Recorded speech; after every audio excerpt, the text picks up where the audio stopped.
Oo nga, tama ka dyan, Andrea. Hindi mo naman kailangan pilitin ang sarili mo para makalimutan si Sir Jaime. Kasi hindi naman basta-basta mangyayari yon.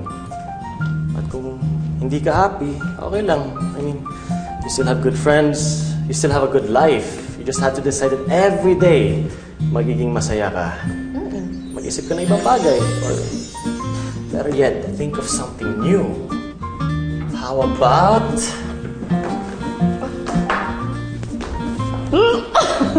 dance classes! Diba? Pwede nga yun. Andrea!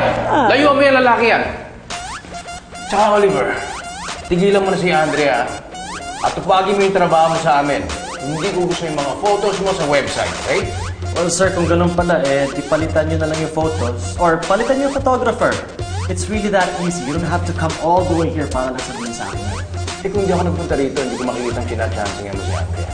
Sir, wala akong masamang ginagawa. Baka masama lang yung isip ko. Jaime, hindi ako minamanyak ni Oliver. Bakit ba ang war freak mo? I'm sorry, Andrea. Kailangan talaga kitang makausap. Pwede ba tayo mag-usap? Jaime, umalis ka na. Hindi ako sasama sa'yo. Hindi ako aalis dito hanggang dito ng kakausap. Importante to, Andrea, please. Wala kayong kailangan ayusin, Sir Jaime. Please, just leave. Teka muna, ikaw ba ang boyfriend ni Andrea?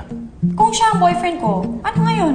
Kung hawakan niya ako o isayaw niya ako, wala ka nang pakialam doon. Pinopormahan ka ba ni Oliver? Eh di gawin niya. Wala kang karapatan para pigilan si Oliver. Tsaka between the two of you, kung kailangan ko pumili, mas pipiliin ko siya kesa sa'yo. Kaya umalis ka na.